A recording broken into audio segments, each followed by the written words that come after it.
Justice Ravinder Singh, x जज Allahabad high court के मेरे साथ है। जस्टिस सिंह, मैं आपसे जानना चाहता हूं, क्या लीगली राहुल गांधी को रिलीफ मिलने के कोई चांसेस है इस मामले में?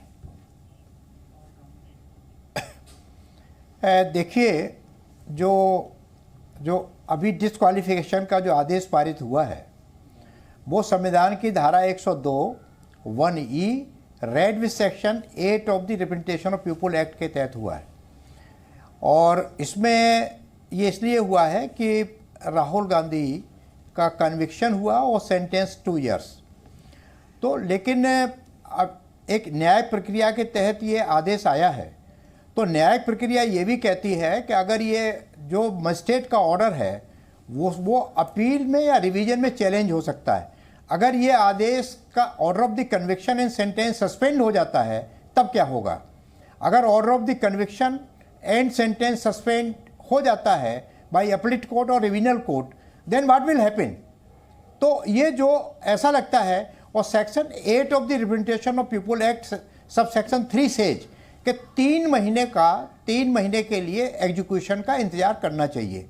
तो ये रिजल्ट ऑफ द अपील और रिवीजन जिसमें इनकी एप्लीकेशन पड़ेगी कि हमारा execution of the sentence suspend कर दिया जाए। अगर वो सस्पेंड नहीं होता है, अगर तब ये आदेश पारित होता तो ज्यादा प्रॉपर होता। ठीक है, आपको ऐसा लगता है? प्रदीप कौशल जी, मैं एक बिटवीन द लाइन्स पढ़ने की कोशिश कर रहा हूं। 3 जगह से प्रदर्शन की तस्वीरें आई, वायनाड से जो राहुल गांधी की कॉन्स्टिट्यूएंसी है, छत्तीसगढ़ की राजधानी रायपुर से जहां इनकी सरकार है, और तीसरी हमने देखा झारखंड जहां पर इनकी समर्थित सरकार है। क्या पॉलिटिकल इंडिकेशन है? देश भर के कांग्रेस के कार्यकर्ता कहां हैं?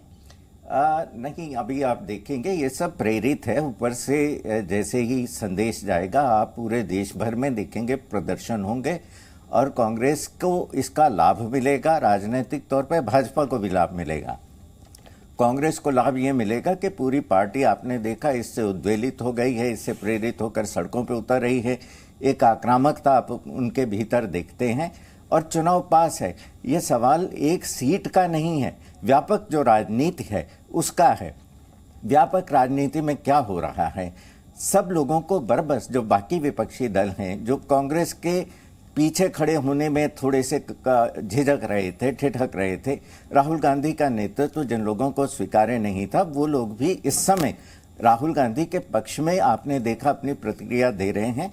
चाहे अरविंद केजरीवाल हैं, चाहे डेरेक ओब्रायन हैं, तो ये सब लोग उसके पीछे आ गए हैं। ये स्थिति कांग्रेस को सूट करती है। राहुल गांधी का नेतृत्व आपने देखा, कांग्रेस के भीतर एक G23 भी आया आगे, उसको चुनौती मिल रही थी, लेकिन अब सब पीछे हैं। दूसरी तरफ भाजपा जो है वो भी यही चाहती है कि केंद्रित राहुल हो जाएं, केंद्र में राहुल आ जाएं और अगला चुनाव जो है वो मोदी बनाम राहुल रहे, तो भाजपा को भी सूट करता है। मुझे लगता है कि आने वाले दिनों में ये ध्रुवीकरण इसी दिशा में आगे बढ़ेगा।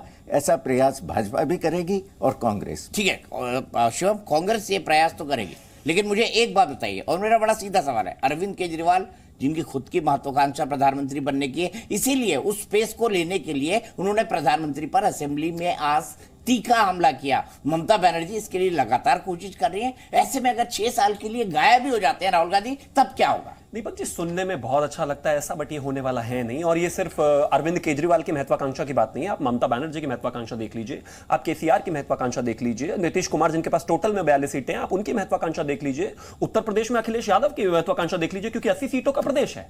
ये आप फॉर द टाइम बीइंग 1 दिन 2 दिन 10 दिन जब तक मीडिया सेंसेशन है या तमाम तरह की चीजें, आप इनको पीछे खड़ा हुआ देखेंगे। शायद इसलिए भी क्योंकि कहीं ना कहीं ऑपोजिशन को लगता है कि जिस तरीके से लड़ाई हो रही है वो लड़ नहीं पा रहे। लेकिन अगर आप इसको देखते हैं कि वो राहुल गांधी की अध्यक्षता यूपीए की तरह तौर पर अगर मैं देखूं कि वो एक्सेप्ट कर लेंगे, नहीं करेंगे, उसका रीजन है बिकॉज ये तो एक रियलिटी है कि 55 में से 45 चुनाव हार के राहुल गांधी इस देश के सबसे इनकॉम्पिटेंट नेता हैं कंपैरेटिवली। अगर अलग अलग राज्यों में हम देखें तो लोगों ने अपने आप को सम वे और द अदर स्थापित किया है। तेजस्वी यादव ने ठीक ठाक परफॉर्म किया है, अरविंद केजरीवाल शायद बाहर इतने सक्सेसफुल नहीं रहे लेकिन दिल्ली में ठीक ठाक उनका रहा है, ममता बनर्जी अपने राज्य में ठीक रही है। आपका फ्लो टूटेगा, लेकिन बैठक की तस्वीरें आ रही है। पहली तस्वीर है कांग्रेस बैठक की। आप किस को देख रहे हैं? मीरा कुमार जी को देख रहे हैं, पीछे दमरम को देख रहे हैं, उसके बाद आप राजीव शुक्ला को भी आगे की तस्वीरों के अंदर देख रहे हैं। इस तरफ आप देखें तो इस तरफ कौन है, प्रियंका गांधी जी दिखाई दे रही है, अंबिका सोनी जी दिखाई दे रही है, उनके बगल में राहुल गांधी है, बीच में मल्लिकार्जुन खड़गे जी हैं जो अध्यक्ष हैं, उसके बाद मिसेस गांधी बैठी हुई हैं। ये तस्वीरें दूर से देखने पर ये तमाम नेता दिखाई दे रहे हैं। क्या रणनीति होगी उस पर हम बात करें, लेकिन अपनी बात कंक्लूड करें। ये तस्वीर देखने में तो बहुत सुंदर लग रही है, बट एज यूजुअल इसमें तमाम G23 के भी नेता हैं, तमाम कांग्रेस के ऐसे नेता हैं जिन्होंने मुझे लगता है राहुल गांधी को पिछले 10 साल में सबसे ज्यादा मिसगाइड किया है। अब इंपॉर्टेंट बात यहां पर यह है, अगर आपके सबसे बड़े नेता पर इस तरह की तलवार लटकी हुई थी और आप लगातार उसको देख रहे थे, तो बेहतर होता आप उनसे टेंडर अपॉलॉजी पहले ही कराते और चीजों को बेहतर करते। लेकिन आज का जो सिनेरियो है, हां सिंपैथी एक कांग्रेस वर्कर में जरूर हो सकती है, और एक और यह भी बात है कि इतना बड़ा हो जाने के बाद भी ये इवेंट ऑपोजिशन के जो स्टेट्स है वहां पर ना कोई हंगामा है, ना कोई ड्रामा है, ना कोई कार्यकर्ता सड़क पर है। मुझे लगता है बहुत दिन ये चलने वाला है।